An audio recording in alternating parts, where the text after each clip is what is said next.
जय श्री हरि, जय श्री कृष्णा।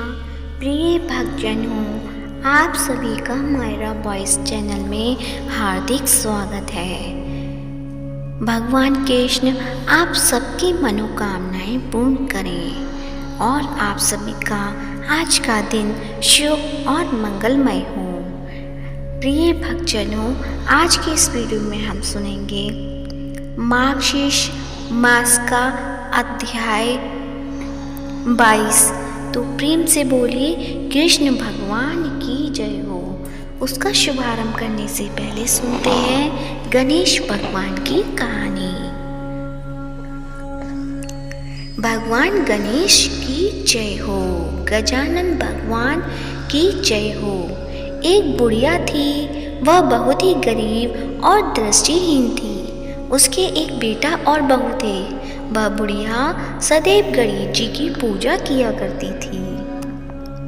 एक दिन गणेश जी प्रकट होकर उस बुढ़िया से बोले, बुढ़िया माँ, तू जो चाहे सो मांग ले। बुढ़िया बोली, मुझसे तो मांगना नहीं आता, कैसे और क्या मांगूं? तब गणेश जी बोले, अपने बेटे बहू से पूछकर मांग ले। तब बुढ़िया ने अपने बेटे से कहा, गणेश जी कहते हैं तो कुछ मांग ले, बता मैं क्या मांगूं? पुत्र ने कहा, माँ तू धन मांग ले। बहू से पूछा तो बहू ने कहा, नाती मांग ले। तब बुढ़िया ने सोचा कि ये तो अपने अपने मतलब की बात कह रहे हैं। अतः उस बुढ़िया ने पड़ोसिनों से पूछा तो उन्होंने कहा, बुढ़िया तू तो थोड़े दिन जिएगी, क्यों तू धन मांगे और क्यों नाती मांगे? तू तो अपनी आंखों की रोशनी मांग ले, जिससे तेरी जिंदगी आराम से कट जाए। इस पर बुढ़िया बोली, यदि आप मुझ पर प्रसन्न हैं तो मुझे 9 करोड़ की माया दे, निरोगी काया दे, अमर सुहाग दे, आंखों की रोशनी दे, नाती दे, पोता दे और सब परिवार को सुख दे और अंत में मोक्ष दे। यह सुनकर गणेश जी बोले, बुढ़िया माँ, तुमने तो हमें ठग लिया, फिर भी जो तुमने मांगा है वचन के अनुसार सब तुम्हें मिलेगा। और यह कहकर गणेश जी अंतर्ध्यान हो गए। उधर बुढ़िया माँ ने जो कुछ मांगा सब कुछ मिल गया। हे गणेश जी महाराज, जैसे तुमने उस बुढ़िया माँ को सब कुछ दिया वैसे सबको देना। तो प्रेम से बोलिए भगवान गणेश की जय हो। अब सुनते हैं शनिदेव जी की कहानी। तो प्रेम से बोलिए शनिदेव भगवान की जय हो।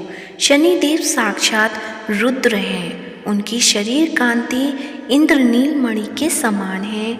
शनि भगवान के शीश पर स्वर्ण मुकुट, गले में माला तथा शरीर पर नीले रंग के वस्त्र सुशोभित हैं। शनिदेव गिद्ध पर सवार रहते हैं। हाथों में धनुष, बाण, त्रिशूल और वर मुद्रा धारण करते हैं।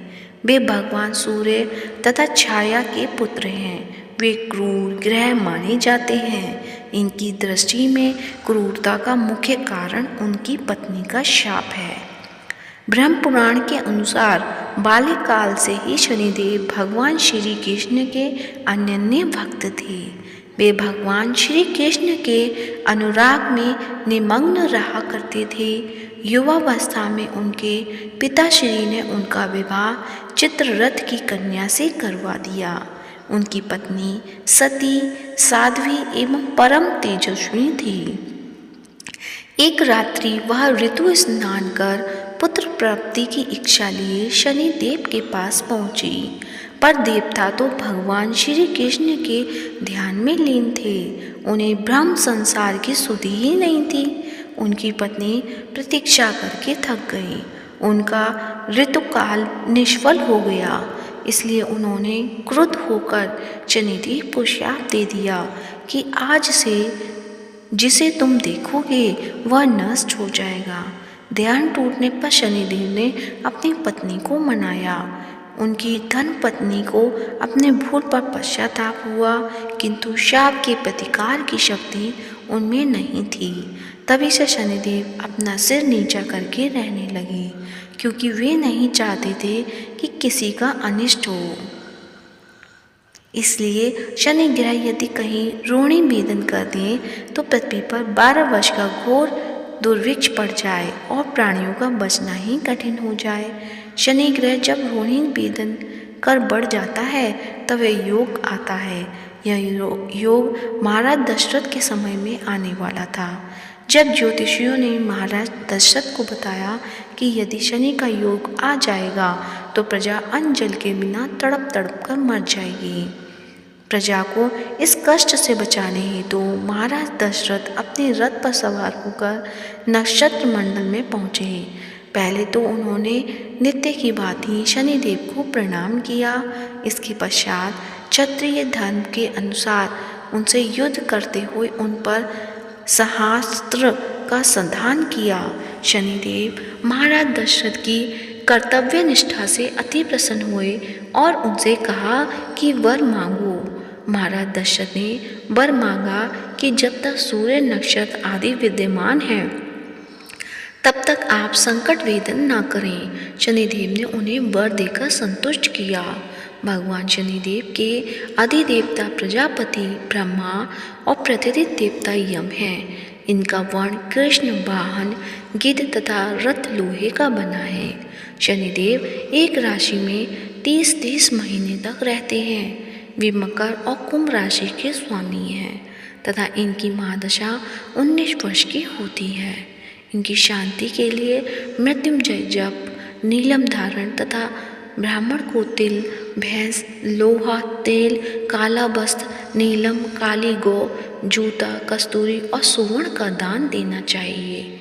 शनिवार को इस महिमा को पढ़ने से धन संकट दूर होता है। तो प्रेम से बोलिए भगवान शनि देव की जय हो। अब सुनते हैं भगवत पुराण का अध्याय मार्गशीर्ष का अध्याय 22। तो प्रेम से बोलिए कृष्ण भगवान की जय हो। भगवान शंकर की जय हो। शिव जी का संकट मोचन राजा परीक्षित से पूछा। भगवान शंकर ने समस्त भोगों का परित्याग कर रखा है, परंतु देखा यह जाता है कि देवता, असुर अथवा मनुष्य उनकी उपासना करते हैं। वे प्राय धनी और भोग संपन्न हो जाते हैं और भगवान विष्णु लक्ष्मीपति हैं, परंतु उनकी उपासना करने वाले प्राय धनी और भोग संपन्न नहीं होते। दोनों प्रभु त्याग और भोग की दृष्टि से एक दूसरे से विरुद्ध स्वभाव वाले हैं, परंतु उनके उपासकों को उनके स्वरूप के विपरीत फल मिलता है। मुझे इस विषय में बड़ा संदेह है कि त्यागी की उपासना से भोग और लक्ष्मीपति की उपासना से त्याग कैसे मिलता है। मैं आपसे यह जानना चाहता हूँ। श्री सुखदेव जी कहते हैं, परीक्षित शिव जी सदा अपनी शक्ति से युक्त रहते हैं। वे सत्व आदि गुणों से युक्त तथा अहंकार के अधिष्ठाता हैं। अहंकार के 3 भेद हैं, वैकारिक, तेजस और तामस। त्रिविध अहंकार से 16 विकार हुए, 10 इंद्रियां, 5 महाभूत और 1 मन। अतः इन सब की अधिष्ठाता देवता में से किसी एक की उपासना करने पर समस्त ऐश्वर्य की प्राप्ति हो जाती है, परंतु परीक्षित भगवान श्री हरि तो प्रकृति से परे स्वयं पुरुषोत्तम एवं प्राकृत गुण रहित हैं। वे सर्वज्ञ तथा सबके अंतःकरणों के साक्षी हैं। जो उनका भजन करता है वह स्वयं ही गुणातीत हो जाता है। परीक्षित, जब तुम्हारे दादा धर्मराज युधिष्ठिर अश्वमेध यज्ञ कर चुके तब भगवान से विविध प्रकार के धर्मों का वर्णन सुनते समय उन्होंने भी यही प्रश्न किया था। परीक्षित, भगवान श्री कृष्ण सब शक्तिमान परमेश्वर हैं। मनुष्य के कल्याण के लिए उन्होंने यदुवंश में अवतार धारण किया था। राजा युधिष्ठिर का प्रश्न सुनकर और उनकी सुनने की इच्छा देखकर उन्होंने प्रसन्नतापूर्वक इस प्रकार उत्तर दिया। भगवान श्री कृष्ण ने कहा, राजन, जिस पर मैं कृपा करता हूँ उसका सब धन धीरे धीरे छीन लेता हूँ। जब वह निर्धन हो जाता है तब उसके सगे संबंधी उसके दुखाकुल चित्त की परवाह न करके उसे छोड़ देते हैं। फिर वह धन के लिए उद्योग करने लगता है, तब मैं उसका प्रयत्न भी निष्फल कर देता हूँ। इस प्रकार बार बार असफल होने के कारण जब धन कमाने से उसका मन विरक्त हो जाता है, उसे दुख समझकर वह उधर से अपना मुंह मोड़ लेता है और मेरे प्रेमी भक्तों का आश्रय लेकर उससे मेल जोल करता है, तब मैं उस पर अपनी अहेतुक कृपा की वर्षा करता हूँ। मेरी कृपा से उसे परम सूक्ष्म आनंद सच्चिदानंद स्वरूप पर ब्रह्म की प्राप्ति होती है। इस प्रकार मेरी प्रसन्नता, मेरी आराधना बहुत कठिन है। इसी से साधारण लोग मुझे छोड़कर मेरे ही दूसरे रूप अन्यायनीय देवताओं की आराधना करते हैं। दूसरे देवता आशुतोष हैं, वे झटपट पिघल पड़ते हैं और अपने भक्तों को साम्राज्य लक्ष्मी दे देते हैं। उसे पाकर वे उच्छृंखल, प्रमादी और उन्मत्त हो उठते हैं और अपने वरदाता देवताओं को भी भूल जाते हैं और उनका तिरस्कार कर बैठते हैं। श्री सुखदेव जी कहते हैं, परीक्षित, ब्रह्मा, विष्णु और महादेव ये तीनों शाप और वरदान देने में समर्थ हैं, परंतु इनमें महादेव और ब्रह्मा शीघ्र ही प्रसन्न या रुष्ट होकर वरदान अथवा शाप दे देते हैं, परंतु विष्णु भगवान वैसे नहीं हैं। तो प्रेम से बोलिए, कृष्ण भगवान की जय हो, भगवान शंकर भगवान की जय हो। अब सुनते हैं लप्सी और तपसी की कहानी। तो प्रेम से बोलिए, लप्सी और तपसी की जय हो। लप्सी और तपसी की कथा इस प्रकार है। एक समय की बात है, लप्सी तपसी नाम के दो भाई थे, जिसमें तपसी हमेशा भगवान की तपस्या में लीन रहता था, तो वहीं उसका भाई लप्सी प्रत्येक सवा सेर की लापसी बनाकर भगवान को भोग लगाकर फिर भोजन करता था। एक दिन किसी कारण दोनों भाई में लड़ाई हो गई। तपसी का कहना था कि मैं बड़ा हूँ और लप्सी बोला मैं बड़ा हूँ। दोनों लड़ ही रहे थे, इतने में वहाँ नारद जी आ गए। नारद जी ने कहा कि आप दोनों क्यों लड़ रहे हो? तब उन दोनों ने अपनी लड़ाई की वजह बताई। दोनों ने नारद जी से पूछा कि आप ही बताइए, हम दोनों में कौन बड़ा है? नारद जी ने कहा, अभी तो मैं जल्दी में हूँ, लेकिन इस बारे में आपको जरूर बताऊँगा। इतना कहकर नारद जी चले गए। दूसरे दिन जब नारद जी आए तो उन्होंने एक एक कीमती अंगूठी उन दोनों के आगे रख दी। तपसी ने तुरंत ही अंगूठी अपने घुटने के नीचे छिपा ली और सोचने लगा कि मुझे खूब धन मिलेगा, जिससे मैं यज्ञ करूँगा और अपने आप ही बड़ा हो जाऊँगा। लप्सी ने जब अंगूठी देखी तो वो सोचने लगा कि इसे अगर मैं अपने पास रखूँगा तो कोई भी आकर मेरी गर्दन काट देगा। ऐसा सोचकर लप्सी ने वो अंगूठी फेंक दी। फिर नारद जी ने तपसी से पूछा कि तेरे घुटने के नीचे क्या है? तपसी ने अपना घुटना उठाया तो वह अंगूठी निकली। तब नारद ने कहा कि इतना भजन भाव करने के बाद भी तेरे मन में लालच है, इसलिए तेरे से तो लप्सी ही बड़ा है और अब तुम्हें तुम्हारी तपस्या का फल भी नहीं मिलेगा। तपसी शर्मिंदा होकर माफ़ी मांगने लगा। तब तपसी बोला, नारद देव जी, मेरी ये आदत कैसे छूटेगी और मेरा पाप कैसे उतरेगा? इसके लिए कोई उपाय बताए। तब नारद जी ने कहा कि अगर यदि कोई गाय और कुत्ते की रोटी नहीं बनाएगा तो फल तुझे मिलेगा। अगर कोई व्यक्ति किसी ब्राह्मण को भोजन कराकर बिना दक्षिणा के ही उसको विदा कर देगा तो फल तुझे मिलेगा। यदि कोई साड़ी के साथ ब्लाउज नहीं देगा तो इसका फल तुझे मिलेगा। यदि कोई व्यक्ति दीपक से दीपक जलाएगा तो भी फल तुझे मिलेगा। वहीं अगर कोई तुम्हारी कहानी नहीं सुनेगा तो भी फल तुम्हें मिलेगा। कहते हैं उसी दिन से व्रत कथा के साथ लप्सी और तपसी की कहानी पढ़ना और सुनना अनिवार्य हो गई। तो प्रेम से बोलिए, लप्सी और तपसी की जय हो। अब सुनते हैं श्री कृष्ण चालीसा। प्रेम से बोलिए, कृष्ण भगवान की जय हो। वंशी शोभित कर मधुर नील जलत तन श्याम अधर जनु बिम फल नयन कमल अविराम, पूर्ण इंद अरविंद मुख पीतांबर शुभ साज, जय मनमोहन मदन छवि कृष्णचंद्र महाराज।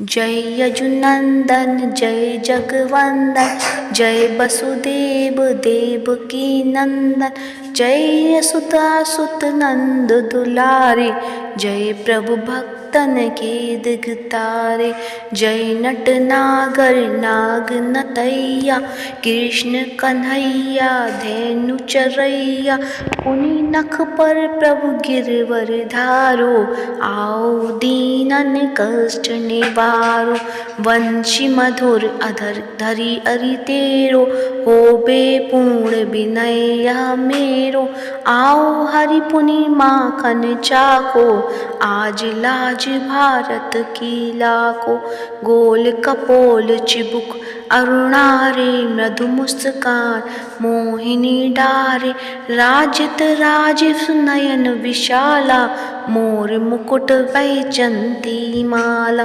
कुंडल श्रवण पीत पट आछे, कटी किंकड़ी काछ निकाचे, नील जलद सुंदर तनु सोहे, छवि लखी सुर नर मुनि मन मोहे, मस्तक तिलक अलक घुंघराले, आओ कृष्ण बांसुरी बाले, करी पै पान पूत नहीं तार्यो, अका बका कागर सुर मार्यो, मधुवन जलद अगिन जब ज्वाला, भय शीतल लखती नंद लाला, सुरपति जब ब्रज चढ़ियो रिसाई, मूसर धार बारी बरसाई, लगत लगत ब्रज चहन बसायो, गोवर्धन नखधारी बचायो, लखी यशोदा मन भ्रम दिखाई, मुख महा 14 भुवन दिखाई, दुष्ट कंस अति उधम मचायो,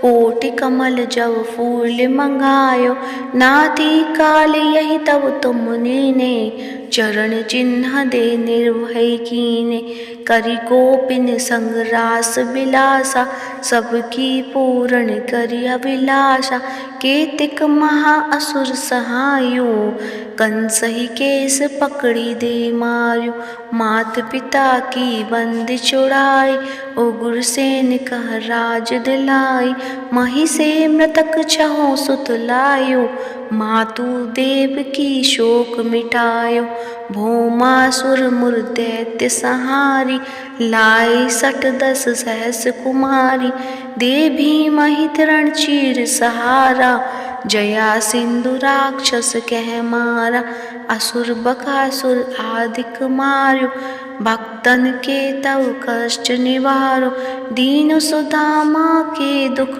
टार्यो, तंदुल तीन मुंड मुख डार्यो, प्रेम की साग विधुर घर मांगे, दुर्योधन की मेवा त्यागे, लखी प्रेम की महिमा बारी, ऐसे श्याम दीन हितकारी, भारत के पारत रख हाके, लिए चक्र कर नहीं बल थाके, निज गीता के ज्ञान सुनाए, भक्तन हृदय सुधा बरसाए, मीरा थी ऐसी मत वाली, विष पी गई बजा के ताली, राना भेजा सांप पिटारी, शालिग्राम बने बनवारी, निज माया तुम विधि ही दिखायो, उरते संशय सकल मिटायो, तव सतनंदन करी तत्काला, जीवन मुक्त भयो शिशुपाला,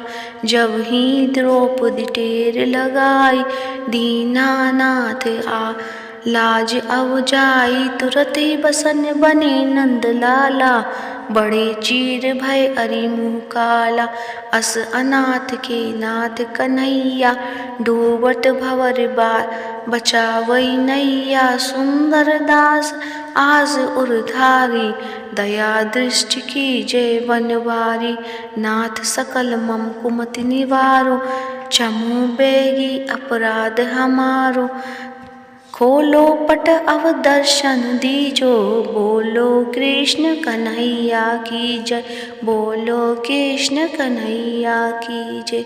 यह चालीसा कृष्ण का पाठ करे उद्धारी, अष्ट सिद्धि नवनिधि फल ले पधारत चारी। श्री कृष्ण चालीसा समाप्त होती है तो प्रेम से बोलिए कृष्ण भगवान की जय हो। उम्मीद है आज का वीडियो पसंद आया होगा। पसंद आया है तो वीडियो को लाइक करें, ज़्यादा से ज़्यादा शेयर करें और कमेंट बॉक्स में कृष्ण भगवान की जय हो अवश्य लिखें और चैनल को सब्सक्राइब करें। कान्हा जी आप सभी पर अपनी कृपा सदैव बनाकर रखें। धन्यवाद। जय श्री कृष्णा।